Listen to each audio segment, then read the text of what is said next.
नमस्कार दोस्तों। जय श्री कृष्ण, राधे राधे। प्रिय दर्शकों, स्वागत है आप सभी का पुनः आपके अपने YouTube channel know all about पर। दोस्तों, ये कहानी है त्रिया चरित्र की। जो भी मनुष्य इस कहानी को पूरा सुनता है वह कभी भी अपने जीवन में धोखा नहीं खाएगा। इस कहानी को सुनने के बाद आप अपने जीवन में बहुत बदलाव ला सकते हैं। इस संसार में ऐसी औरतें भी हैं जो सुंदर और सुशील औरतों को भी बदनाम कर देती हैं। आपसे निवेदन है कि कहानी को पूरा अवश्य सुनें, क्योंकि मित्रों, ये कहानी आपको बहुत अच्छी जानकारी और सीख दे करके जाएगी। तो चलिए कहानी शुरू करते हैं। बहुत समय पहले की बात है। किसी राज्य में एक राजा रहा करता था। वह राजा बहुत ही धर्मात्मा राजा था। उसकी राज्य की चर्चाएं बहुत दूर दूर तक फैली हुई थीं। उस राजा का पुत्र था जिसकी उम्र कुछ ज्यादा नहीं थी, 12 या 13 वर्ष होगी। वह राजकुमार बड़ा ही सुंदर था। राजा उसकी शादी कर देता है। जब राजा ने उसकी शादी की तो राजकुमार उस वक्त मात्र 14 वर्ष का था। तभी उसकी शादी कर दी गई थी और राजा अब बूढ़ा हो चुका था। एक दिन राजा ने सोचा कि अपने राजकुमार को अब राजा बना देते हैं, क्योंकि उस राजकुमार ने कई शादियां की थीं और पहले के राजाओं में यही नियम था कि राजा जितनी चाहे उतनी शादी कर सकता था। वह राजा अपने पुत्र राजकुमार को राजा बना देता है। उसकी शादी हो चुकी थी और एक नहीं बल्कि राजकुमार की 7 शादी हो चुकी थी। वह राजकुमार जो कि राजा बना था अपनी पढ़ाई लिखाई फिर भी कर रहा था। वह रोज गुरुकुल पढ़ने के लिए जाया करता था और एक दिन की बात है, जब वह राजकुमार पढ़ने के लिए विद्यालय जा रहा था तो रास्ते में उसे एक पनिहारी मिली। वह पनिहारिन भी बहुत सुंदर थी। उस पनिहारिन ने राजकुमार से पूछा कि हे राजा, आप रोज कहाँ जाते हैं? राजकुमार कहता है कि मैं रोज पढ़ने के लिए विद्या ग्रहण करने के लिए अपने गुरु के पास जाता हूं। तो वो कहती है, ये तो अच्छी बात है, लेकिन ये बताइए, आपने त्रिया चरित्र पढ़ा है? राजकुमार कहता है कि नहीं, मैंने यह कभी नहीं पढ़ा है। फिर पनिहारिन कहती है कि आप त्रिया चरित्र अवश्य पढ़ो। राजकुमार कहता है कि यह त्रिया चरित्र क्या होता है? पनिहारी ने कहा कि आप यह बात अपने गुरु से जाकर पूछना और त्रिया चरित्र को अवश्य ही पढ़ना। राजकुमार कहता है कि मैं आज ही जाऊंगा और अपने गुरु से जाकर पूछ लूंगा कि आपने मुझे त्रिया चरित्र क्यों नहीं पढ़ाया। इतनी बात कहने के बाद वह राजकुमार वहां से चल देता है। वो पनिहारिन की बात सुनकर वह राजकुमार गुस्से में था। उसकी आंखें लाल थीं। वो अपने गुरु के पास जाकर प्रणाम करता है। गुरुजी ने पूछा कि बेटा, क्या हुआ? आज तुम क्रोध में दिखाई दे रहे हो और तुम्हारी आंखें लाल क्यों हैं? क्या बात है, मुझे बताओ। राजकुमार ने क्रोध में जवाब दिया कि गुरुदेव, आपने मुझे त्रिया चरित्र क्यों नहीं पढ़ाया? यह बात आपने क्यों छुपाई? त्रिया चरित्र के बारे में मुझे बताया क्यों नहीं? गुरु कहते हैं, बेटा, तुम त्रिया चरित्र नहीं पढ़ पाओगे, क्योंकि त्रिया चरित्र पढ़ना खतरे से खाली नहीं होता है, और जब तुम त्रिया चरित्र पढ़ोगे तो उसमें तुम्हारी जान भी जा सकती है। राजकुमार कहता है कि गुरुदेव, आप इसकी चिंता न करें, अपनी रक्षा हम स्वयं कर लेंगे। आप केवल मुझे त्रिया चरित्र पढ़ाइए।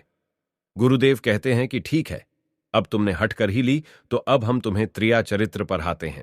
त्रिया चरित्र पढ़ते पढ़ते राजकुमार को 1 साल हो गए और जब 1 वर्ष हो गया तो गुरु ने कहा कि बेटा, अब तुम्हारी पढ़ाई पूरी हो चुकी है। अब तुम घर जा सकते हो और आराम से अपने राज्य को चला सकते हो। अब तुम्हें यहां आने की कोई आवश्यकता नहीं है। राजकुमार कहता है, ठीक है गुरुदेव।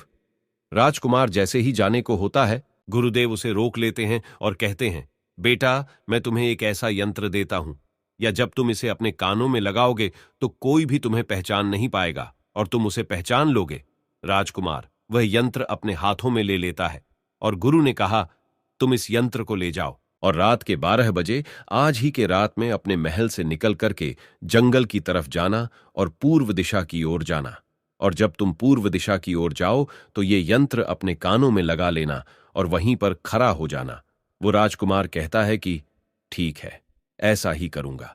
फिर राजकुमार गुरुकुल से महल की ओर चल देता है और जब रात के 12 बज जाते हैं और उस राजकुमार की 7 पत्नियां सो जाती हैं, तब आधी रात के समय वह राजकुमार अपने हाथों में यंत्र लेकर महल से जंगल की तरफ चल देता है। राजा जंगल में पूर्व दिशा की ओर जाता है और वहां जाकर अपने कानों में यंत्र लगा लेता है और वहीं पर खड़ा हो जाता है। तो उसने क्या देखा कि वही पनिहारिन जो मुझे रास्ते में मिली थी, वही पनिहारिन एक थाली में खाना लेकर जंगल को जा रही है। वहां थोड़ी ही दूरी पर एक संत अपनी कुटिया में रहते थे। वह पनिहारिन संत के पास खाना लेकर जा रही थी। राजा ने देखा कि ये तो वही पनिहारिन है जिसने मुझसे कहा था कि त्रिया चरित्र की पढ़ाई पर हो। लेकिन पनिहारिन उस राजा को नहीं पहचान पाई, क्योंकि राजा के कानों में यंत्र लगा हुआ था। यंत्र लगने की वजह से राजा किसी को भी पहचान सकता था। राजा ने अपने मन में सोचा कि चलो उसके पीछे चलते हैं कि ये आधी रात को भोजन लेकर संत कुटिया की तरफ क्यों जा रही है, इसका क्या कारण है। वह राजा भी उसके पीछे पीछे छुपता हुआ चल दिया। अब वह पनिहारिन उस कुटिया में उस बाबा के वहां पहुंचती है। उस बाबा के पास जादू की पोटली थी और वो बाबा जादूगर था। राजा पीछे पीछे गया और वह छुप करके देख रहा था कि वह पनिहारिन औरत को बाबा क्या करेंगे। बाबा ने पनिहारिन से कहा, अरे पनिहारिन, पहले तो मुझे ये बता कि आज आने में इतनी देर कैसे लग गई। हाथ जोड़कर पनिहारिन कहने लगी कि महात्मा जी, मेरा विवाह हो चुका है और मेरे पति मुझे ले जाने के लिए आए हैं। हमें लेकर कल चले जाएंगे, इसीलिए हमें उन्हें सुलझाने में थोड़ी देर लग गई और यहां आने में भी देर हो गई। जब यह बात साधु ने सुनी कि इसका विवाह हो चुका है और इसका पति इसे लेने आया है, तो साधु कहता है कि पनिहारिन, इसका मतलब है कि तुम अपने पति के साथ जाना चाहती हो तो हमारे पास क्यों आई हो। पनिहारिन कहती है कि मैं आपके बिना नहीं रह सकती हूं, मैं आपके बिना नहीं जी सकती हूं। तो साधु कहता है कि हे पनिहारिन, इसके लिए तुम्हें एक काम करना होगा।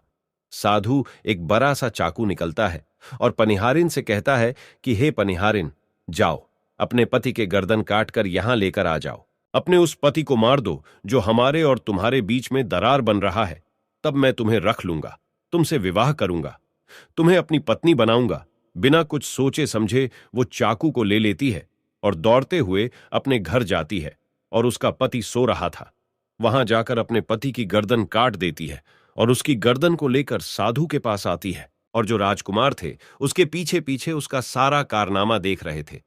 जब साधु ने देखा कि अपने पति को मारकर के उसकी गर्दन यहां लेकर आई है, साधु को बहुत गुस्सा आया और उसने उसे लात मारी और कहा, भाग जाओ यहां से। जब तू अपने पति की नहीं हो सकी, जिसके साथ तूने 7 फेरे लिए, तो तू मेरी क्या होगी। जल्दी भाग जाओ यहां से। अगर तुम मेरे पास दोबारा आई तो मैं तुझे जीवित नहीं छोड़ूंगा। साधु की यह बात सुनकर उस पनिहारिन को ऐसा लगा जैसे उसके पैरों तले जमीन खिसक गई हो। फिर भी अपने पति की कटी हुई गर्दन घर लेकर के आई और उसकी गर्दन जोड़ देती है और वहीं बैठ जाती है। और इधर जैसे ही सवेरा हुआ, अपने पति के पास बैठकर रोने लगती है और चिल्लाने लगती है। कहती है, देखो देखो, किसी ने मेरे पति की हत्या कर दी। लेकिन रात में उस पनिहारिन का सारा कारनामा राजकुमार देख चुका था। इधर सारे गांव वाले पनिहारिन के घर चले जाते हैं और उसके पति की लाश को लेकर गांव के बाहर जाते हैं उसका दाह संस्कार करने के लिए। और वो पनिहारिन भी पीछे से भागती हुई रोती हुई चली जा रही थी और उधर राजकुमार भी जा रहे थे, जो कि अपने राज्य के राजा बन चुके थे। पनिहारिन भागती हुई चिल्लाती हुई पहुंची और कहने लगी, मैं सती बनूंगी, क्योंकि अगर जब मेरे पति ही नहीं रहे तो ऐसे जीवन का क्या फायदा। मैं इन्हीं के साथ सती हो जाऊंगी।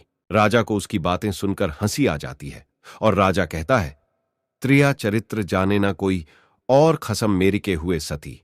राजकुमार की यह बात और कोई तो नहीं समझ पाया, लेकिन वह पनिहारिन समझ जाती है। कहती है कि राजा साहब, आप हमारे ऊपर यह बात कह रहे हैं, लेकिन चलिए कोई बात नहीं, मैं सती हो जाऊंगी। लेकिन पनिहारिन जाते जाते कहती है, मैं तुम्हें एक बात बताती हूं। राजकुमार कहता है, क्या बताओ। पनिहारिन कहती हैं कि राजा साहब, आप जब चटाई पर बैठें तो उस चटाई को झाड़ कर बैठना। राजा कहता है कि यह पनिहारिन क्या कह रही है, मैं तो राजा हूं, मुझे चटाई पर बैठने की क्या आवश्यकता है।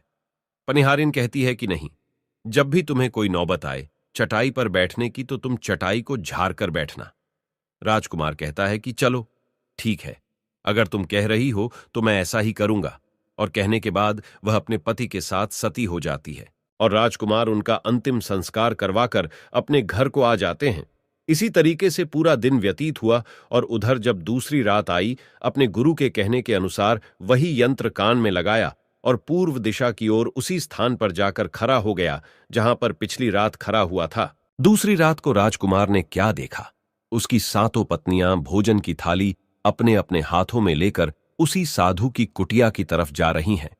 जैसे ही राजा ने अपनी 7 पत्नियों को उस साधु की कुटिया की तरफ जाते हुए देखा, राजकुमार के पैरों तले जमीन खिसक गई। वह अपने मन में सोचने लगा कि ये क्या चक्कर है। तभी उनमें से एक रानी राजकुमार को देख लेती है, लेकिन रानियों ने अपने पति राजकुमार को नहीं पहचान पाई, क्योंकि राजकुमार अपने कानों में यंत्र लगाए हुए थे। वह यंत्र लगाने की वजह से राजा को कोई पहचान नहीं पाता था। उनमें से एक रानी कहती है कि ए लड़के, इतनी रात को यहां क्यों खड़ा है? हमारी थाली लेकर के उस कुटिया तक पहुंचा। बिना कुछ सोचे समझे राजकुमार ने वह थाली अपने हाथों में ले ली और अपनी रानियों के साथ कुटिया तक जाने लगा। जब सातों रानियां और राजकुमार उस साधु की कुटिया में पहुंचते हैं, और राजकुमार कुछ भी नहीं बोल रहा था, क्योंकि राजकुमार देखना चाहता था कि हमारे प्यार में ऐसी क्या कमी है जो हमारी सातों रानियां इस साधु के पास आती है, और इस साधु के पास ऐसा क्या है जो हमारी सातों रानी अभी यहां आ रही है। वह राजकुमार छुप करके सब जानना चाहता था। इधर जब वह सातों रानियां राजकुमार को लेकर साधु के पास पहुंची, तो महात्मा राजकुमार को देखकर कहता है कि ये कौन है? तो सातों रानियां कहती हैं कि महात्मा जी, यह बालक हमें रास्ते में मिला, इसने हमारी सहायता की तो हम इसे अपने साथ लेकर आ गए। रानी कहती हैं कि एक काम करते हैं, इसे आज रात यहीं रहने देते हैं, कल सुबह होते ही यह चला जाएगा। वो साधु उनकी बातों को मान लेता है। वह साधु अपने एक शिष्य को बुलाता है और उससे कहता है कि आज रात के लिए इस बालक की रुकने की व्यवस्था कर दो। वह शिष्य राजकुमार को लेकर एक कमरे में जाता है। उस कमरे में एक चटाई बिछी हुई थी। शिष्य कहता है कि देख भाई, आज तुझे चटाई पर सोना पड़ेगा। वह शिष्य राजकुमार को इतना कहकर वहां से चला जाता है। राजकुमार उस कमरे में अकेला पड़ जाता है। अपने मन में सोचता है कि आज तो नौबत आ ही गई चटाई पर सोने की। राजा कहता है, चलिए कोई बात नहीं, आज की रात हम चटाई पर ही गुजार लेंगे। राजकुमार जैसे ही चटाई पर बैठने ही वाला था, उसे पनिहारिन की बात याद आ गई। वो सोचने लगा कि पनिहारी ने मुझसे कहा था कि जब भी तुम्हें चटाई पर बैठने की नौबत आए, तुम चटाई को अवश्य झाड़ लेना। चलो आज पहले झाड़ ही लेते हैं, हो सकता है इसका कोई राज हो। जैसे ही राजा ने चटाई उठाई तो उसने क्या देखा? उसने देखा कि एक बहुत बड़ा भयानक कुआं है। जब उस कुएं को देखा तो राजा के होश उड़ गए। राजा उस कुएं के अंदर झांक कर देखता है। राजा को अंदर बहुत सारे कैदी दिखाई देते हैं, जिन्हें उस्तादों ने अंदर कैद करके रखा था। उन कैदियों में से एक आदमी ने राजकुमार को पहचान लिया। वह आदमी राजकुमार से कहता है कि राजकुमार, आप यहां कैसे आ गए? राजकुमार कहता है कि धीरे बोलो, नहीं तो सब पोल पट्टी खुल जाएगी। तब सभी कैदियों ने कहा कि राजा साहब, आप यहां से भाग जाए। हम तो यहां से निकल नहीं पाए, लेकिन आप यहां से भाग जाए, नहीं तो आपका भी यही हाल हो जाएगा जो कि हमारा हुआ है। आप भी यहां फंस जाएंगे। आपको भी पकड़कर ये साधु इसी में डाल देगा। आप जितना जल्दी हो सके यहां से भाग जाए। राजा जब उस कमरे के अंदर गया था तो अपने कान में से यंत्र निकाल लिया था, और जब राजा वहां से भागा तो अपने कान में यंत्र लगाना भूल ही गया। राजा को भागते हुए उन रानियों ने और साधु ने देख लिया था। रानियों ने जब राजा को भागते हुए देखा तो रानी कहती हैं, यह तो हमारे पति हैं। महात्मा से कहती हैं कि महात्मा जी, अब तो हमारी सारी पोल पट्टी खुल जाएगी। यह तो हमारे पति है और वह भागे जा रहे हैं। उन्होंने हमें यहां देख लिया है, अब हमारा क्या होगा? वह साधु कहता है कि तुम यहां क्या देख रही हो? जल्दी जाओ और अपने पति को पकड़ कर लाना। तो रानियां राजकुमार को पकड़ने के लिए दौड़ी दौड़ी जाती है, लेकिन वह राजकुमार जो राजा था इतना तेज था कि वह अपने महल जा पहुंचा, और घबराई रानियों के तो होश उड़ गए। फिर वापस उसी बाबा के पास आती है और बाबा से कहती है कि महाराज, अब तो हमारे पति हमें जीवित नहीं छोड़ेंगे। हम जैसे ही घर जाएंगे वो हमारी जान ले लेंगे। हे महात्मा, आप हमें बचा लीजिए, इसका कोई उपाय कीजिए। तब जाकर वह साधु रानियों को एक जादुई कील देता है और कहता है कि जब तुम जाओ तो अपने पति को बहला फुसलाकर उसके माथे में यह जादुई कील घुसा देना। तुम्हारे पति को ढेर बना देगा और तुम साथ मिलकर उसे मार देना। बस कहानी खत्म हो जाएगी और तुम सातों रानियों बच जाओगी। सब रानियां तैयार हो जाती हैं। वो सातों रानियां साधु की बात मान लेती हैं और जादुई कील लेकर महल आती है। वह सातों रानियां आपस में विचार करती हैं कि राजा सबसे ज्यादा प्रेम सबसे छोटी वाली रानी को करते हैं, तो वह 6 रानियां मिलकर जादू वाला कील छोटी रानी को दे देती है और कहती है, ये लो, तुम्हारा काम है, तुम किसी भी तरह राजकुमार के सर में ये कील गाड़ देना। तो छोटी वाली रानी कहती है, ठीक है, और छोटी वाली रानी वह कील ले लेती है। जब राजा ने उन सातों रानियों को आते हुए देखा तो क्रोध में कहा कि पहले तुम यहीं रुको। पहले मुझे ये बताओ कि हमारे राज्य में और हम में ऐसी क्या कमी है कि तुम आधी रात को उस साधु के पास जाते हो? इसका क्या कारण है?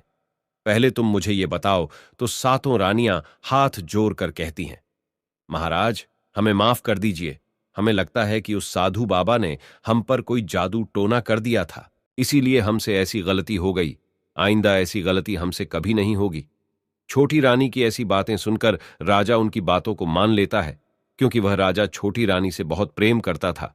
वह राजा भी सोचने लगता है कि शायद उस बाबा ने ही इन पर कोई जादू टोना किया होगा, और अपनी सातों पत्नियों को माफ कर देता है और कहता है, ठीक है, तुम अपने कमरे में चली जाओ। सबसे छोटी रानी, जिससे राजकुमार बहुत प्रेम करता था, वह राजकुमार को खाना खिलाती है और राजकुमार को सुला देती है। जब वह राजा सो गया तो वह 6 रानियां भी वहीं आ जाती हैं। सबसे छोटी रानी जो थी वह जादुई कील निकालती है और राजा के सर में घुसा देती है। छोटी रानी ने कील जैसे ही ठोकी, राजा पूरा तेजी से उठा, लेकिन इतने समय में वह ढेर बन चुका था। अब उस राजा में इतनी शक्ति नहीं थी कि उन रानियों से मुकाबला कर सके। वह सातों रानियां उस राजा को पकड़ने लगी। राजा फिर भी हिम्मत नहीं हारा और अपने महल की खिड़की से कूदकर राजा भागते भागते अपने गुरु के पास पहुंच गया और कहने लगा कि गुरु जी, मुझे माफ कीजिए, मेरी जान बचाइए, नहीं तो मैं मारा जाऊंगा।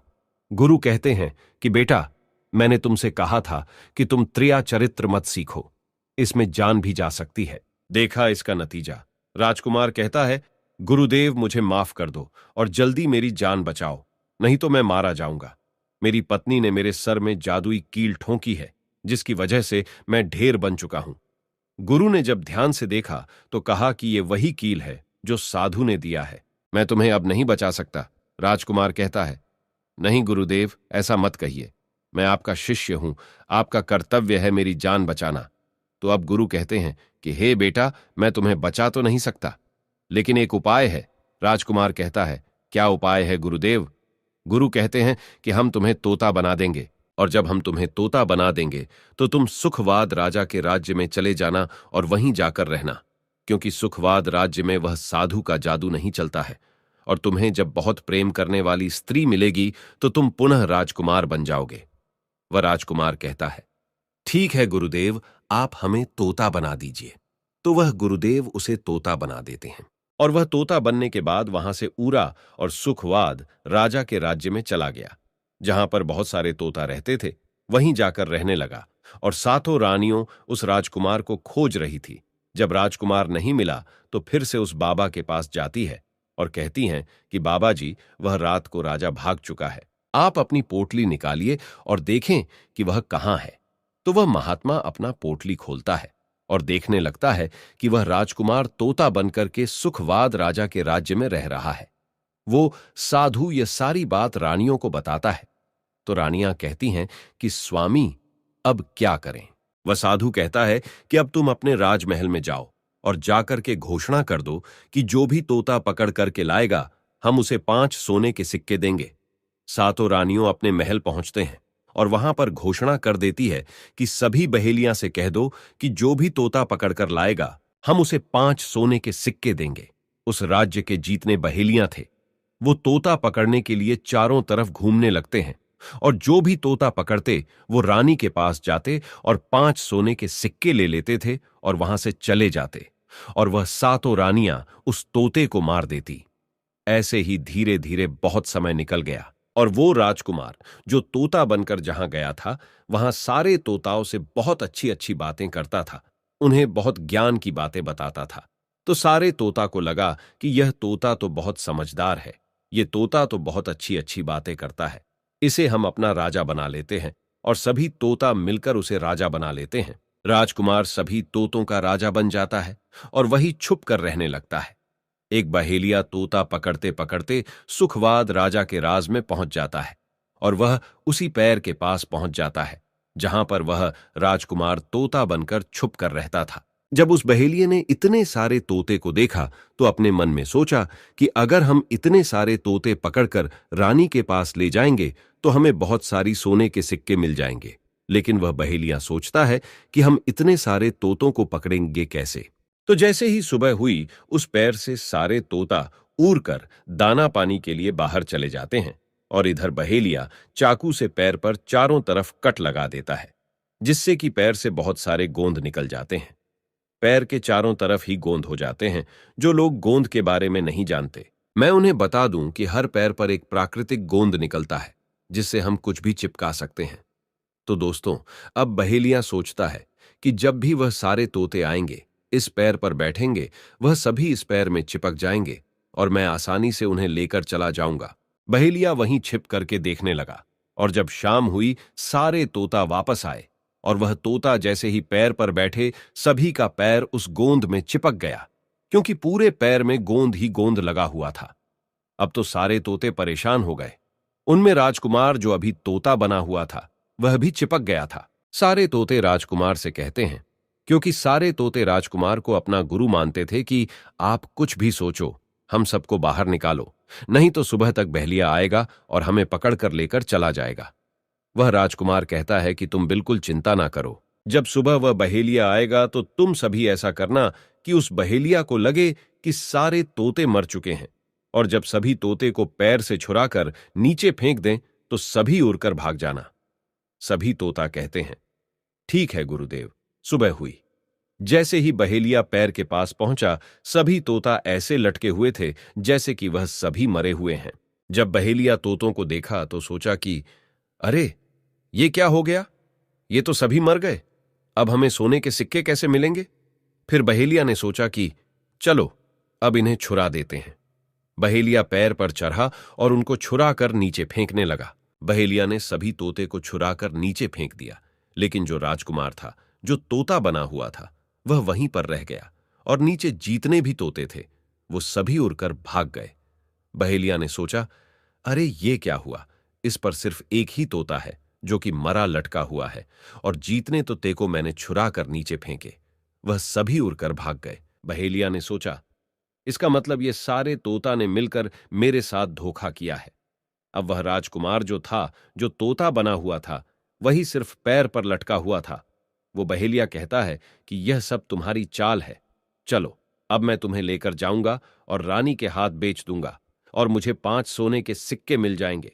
और इधर वो बहेलिया उस तोता को बेचने के लिए रानी के पास जाने लगता है। रास्ते में वह तोता कहता है, जो कि राजकुमार था, वह बहेलिया से कहता है कि तुम मुझे कहां ले जा रहे हो? तो वह बहेलिया कहता है, मैं तुम्हें बेचने के लिए रानी के पास ले जा रहा हूं। अगर मैं तुम्हें वहां बेच दूंगा तो मुझे 5 सोने के सिक्के मिलेंगे। वह राजकुमार कहता है कि मैं अगर तुम्हें 50,000 सोने के सिक्के दिलाऊं तो क्या तुम मुझे नहीं बेचोगे? बहेलिया कहता है, तुम मुझे 50,000 सोने के सिक्के कैसे दिलाएगा? तोता कहता है कि राजा सुखवाद के यहां एक बहुत बड़ा मेला लगता है, तुम मुझे वहीं बेचो, मूल में स्वयं बताऊंगा। बहेलिया उस तोते की बात मान लेता है, और रानी के पास बेचने की जगह राजा के राज्य के मेले में तोता को बेचने चला जाता है। और राजा के राज्य में यह नियम था, अगर किसी व्यक्ति का सामान शाम तक नहीं बिके तो वह राजा स्वयं आकर उसे खरीद लेता था। बहेलिया उस तोते को लेकर बाजार में पहुंचा हुआ था। जब कोई व्यक्ति उस तोते को खरीदने आता तो वह पूछता कि यह कितने का है? तो वह बहेलिया कहता है कि तोता अपना दाम स्वयं बताएगा। तो वह तोता अपना दाम इतना बता देता कि कोई भी व्यक्ति उसे खरीद ही नहीं पाता। ऐसे ही करते करते शाम हो गई, और अब सभी अपने अपने दुकान लेकर चले गए। सभी का दुकान उजड़ गया था, बस एक बहेलिया और एक तोता ही रह गए थे। इधर राजा ने अपने सिपाहियों को आदेश दिया कि जाओ, देख कर आओ, किसी का सामान तो नहीं रह गया है। जब राजा के सिपाही आए तो उन्होंने देखा कि एक बहेलिया तोता को लेकर बैठा हुआ है। सिपाही बहेलिया से कहते हैं कि हे बहेलिया, तुम्हारा तोता क्यों नहीं बिका? तुम इसे कितने में बेच रहे हो? तो तोता कहता है कि जो इन्हें 50,000 सोने के सिक्के देगा वही मुझे खरीद पाएगा।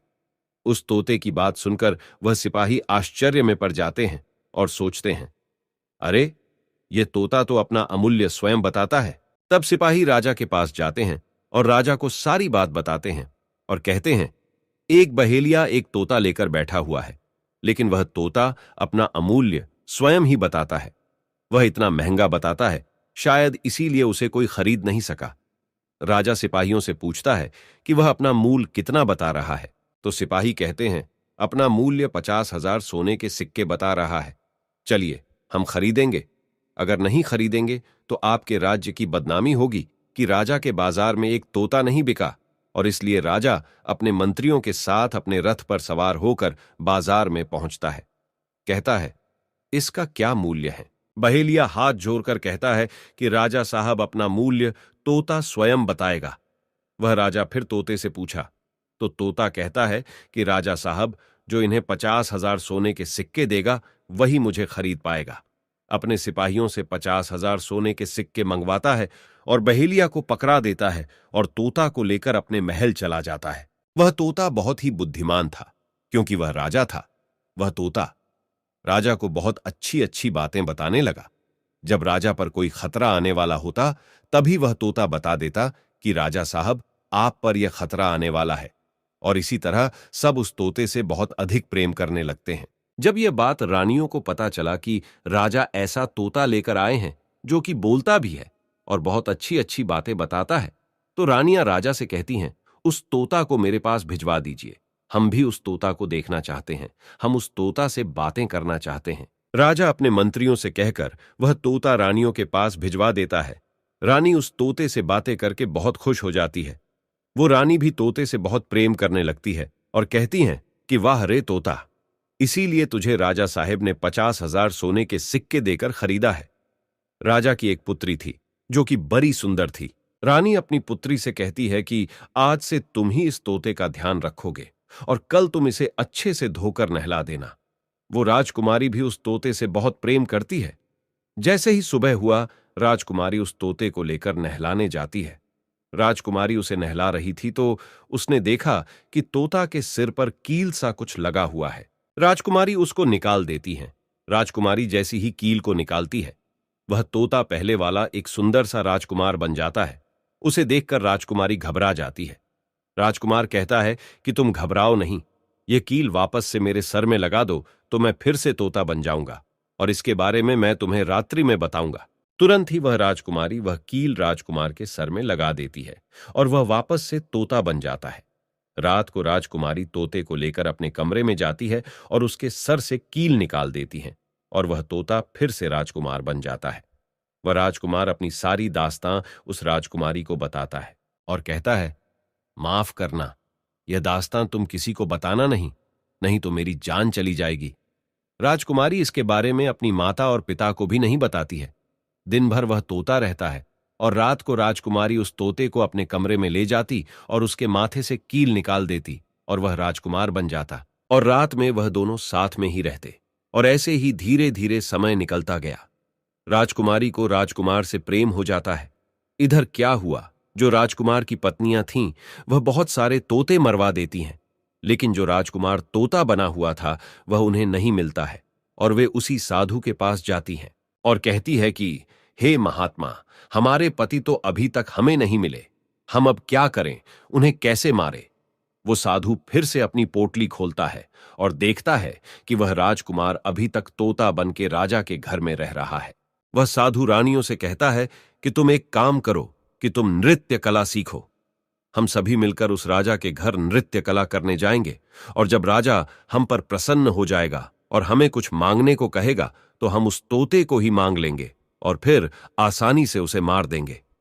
धीरे धीरे समय बीता। साधु तबला बजाता और सातों रानी पूरी तरह से नृत्य कला सीख चुकी थी। अब साधु को लगा कि हम सफलता प्राप्त कर सकते हैं और उस तोते को उस राजा से मांग सकते हैं। साधु का भेष बदल करके उन सातों रानियों को नृत्य कला वाली स्त्री बनाकर के राजा के दरबार में पहुंच गया। राजा उस साधु से पूछता है कि आप लोग कौन हैं, यहां क्यों आए हैं। तब साधु कहता है कि हम सब नृत्य कला वाले हैं, आपके महल में हम नृत्य कला दिखाना चाहते हैं। राजा को भी गाने और बजाने का बहुत शौक था, वह मान जाते हैं। उधर वह साधु अपना गाना बजाना चालू करता है। जब उनकी गाने बजाने की आवाज तोता के कानों में पहुंची तो तोता समझ गया कि वह साधु हमारी सातों रानियों को लेकर भेष बदल कर यहां पर आ गया है, अब हमारी जान नहीं बचेगी। लेकिन जब राजकुमारी उस तोते को लेकर अपने कमरे में जाती है, उस तोते के सर से कील निकालती है और वह तोता राजकुमार बन जाता है और वह राजकुमार सारी बातें उस राजकुमारी को बताता है। कहता है कि देखो, जो यह गाने बजाने वाले आए हैं यह वही साधु हैं, यह गाने बजाने से राजा को खुश कर देगा और बदले में मुझे मांग लेगा और ले जाकर मुझे मार देगा।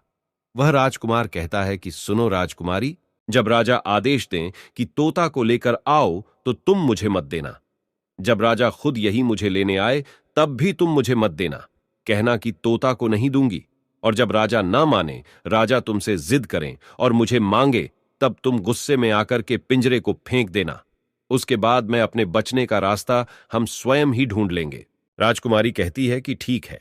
और वहां गाना बजाना हुआ तो राजा प्रसन्न होकर उन्हें कहते हैं कि मांगो, क्या मांगना चाहते हो। वह साधु कहता है कि जो आपके पास तोता है, जो आप कुछ दिनों पहले ही खरीदे हैं, वह तोता आप मुझे दे दो। राजा कहता है ठीक है। राजा अपने मंत्री को आदेश देता है कि जाओ, उस तोते को लेकर आओ। मंत्री राजकुमारी के पास पहुंचता है और कहता है कि यह तोता मुझे दे दो। राजकुमारी कहती है नहीं दूंगी। मंत्री कहता है कि देखिए, आप जिद मत कीजिए। राजकुमारी कहती है कि तुम जाओ और मेरे पिताजी को यहां भेज दो, वह आकर इसे ले जाएंगे। मंत्री राजा को जाकर सारी बात बताता है। राजा स्वयं आता है उस तोते को लेने के लिए। वह राजा जाकर कहता है कि बेटे, यह तोता मुझे दे दो। यह नृत्य कला वाले को देना है, जो यहां गाना बजाना किए हैं, यह उन्हें देना है। तो राजकुमारी कहती हैं कि पिताजी, यह तोता मैं नहीं दूंगी। क्रोध में आकर राजा कहने लगा कि बेटी, कैसी बातें कर रही हो, इसे देने का मैंने वादा किया है। जब राजकुमारी ने राजा को क्रोध में देखा तो राजकुमारी को भी गुस्सा आ गया और राजकुमारी गुस्से में पिंजरे को जमीन पर फेंक देती है। वह पिंजरा जैसे ही जमीन पर गिरा, वह टूट गया और तोता जो था वो चावल का दाना बन गया। और जैसे ही साधु को यह बात पता चली, साधु भी तुरंत कबूतर बन जाता है और उस दाने को कबूतर झुकने लगता है। उसमें से जो एक दाना था, बस वही राजकुमार था। जैसे ही वह दाना कबूतर झुकने वाला होता है, राजकुमार बाज बन जाता है और एकदम से कबूतर पर झपटता है और उसे मार देता है। इस तरह से उस साधु की मृत्यु हो जाती है। राजा यह सब देखकर आश्चर्यचकित हो जाता है। उस कबूतर को मारकर फिर से तोता बन जाता है और जो राजकुमारी थी, उस तोते से कील निकाल देती है और वह फिर से पहले जैसा राजकुमार बन जाता है। वह राजकुमारी अपने पिता को सारी बात बता देती है। वह राजकुमार कहता है कि देखिए राजा साहब, मैं भी एक राजा हूं और मैं आपकी बेटी से प्रेम करता हूं और मैं उनसे शादी करना चाहता हूं। वह राजा अपनी पुत्री से पूछता है कि बेटी, क्या तुम इससे शादी करना चाहती हो। तो राजकुमारी कहती हैं कि पिताजी, मैं इनसे प्रेम करती हूं। और फिर राजकुमार उस राजा की पुत्री से विवाह करके अपने महल जाता है और जो उनके 7 पत्नियां थीं, उनको पकड़कर बंदी गृह में बंद करवा देता है और राजकुमार खुशी खुशी उस राजकुमारी के साथ रहने लगता है। दोस्तों, जब कोई स्त्री कभी कभी किसी परिस्थिति में चतुराई या चालाकी दिखाती है या दूसरों को बेवकूफ मानते हुए कोई अभिनय, ढोंग या पाखंड करती है, तो इसे ही त्रिया चरित्र कहते हैं, जिसे पढ़ने के बाद राजा को अपनी जान बचाने के लिए क्या क्या नहीं करना पड़ा, क्योंकि राजा को स्त्री के त्रिया चरित्र की पूरी जानकारी हो चुकी थी कि कैसे जब एक स्त्री को अपना स्वार्थ दिखने लगता है तो वह अपने लोगों को भी बेवकूफ बनाकर अपना स्वार्थ को पूरा करती है और उसके साथ रहने वाले लोगों को इसके बारे में भनक तक नहीं लगता कि यह स्त्री त्रिया चरित्र की खेल कर रही है। दोस्तों, आज के टाइम में हर दूसरा लोग त्रिया चरित्र कर रहा है, जिसके अंदर थोड़ा सा भी स्वार्थ है। इसलिए दोस्तों, जो आपके दिल के करीब है, उसके बारे में आप पूरी जानकारी रखिए कि उसके अंदर खुद को लेकर कोई स्वार्थ तो नहीं छुपा है, और अगर ऐसा है तो आप उनसे थोड़ा दूर ही रहिए, क्योंकि ऐसे में आपको जिंदगी के हर एक कदम पर धोखा ही मिलेगा। क्योंकि एक स्वार्थी स्त्रियां अपनी स्वार्थ के लिए जिंदगी में कुछ भी कर सकती हैं। तो दोस्तों, आपको ये वीडियो कैसी लगी कमेंट करके जरूर बताएं। वीडियो पसंद आई हो तो लाइक करें, चैनल को सब्सक्राइब करें, अपने ऐसे दोस्तों के साथ शेयर जरूर करें जिसे त्रिया चरित्र के बारे में पता ना हो। और दोस्तों, सच्ची श्रद्धा से कमेंट में जरूर लिखें जय श्री राम, जय हनुमान, साथ ही देवों के देव हर हर महादेव सदैव आप पर अपनी कृपा बनाए रखे। प्रिय मित्रों, वीडियो को अंत तक देखने के लिए धन्यवाद। जय श्री राम।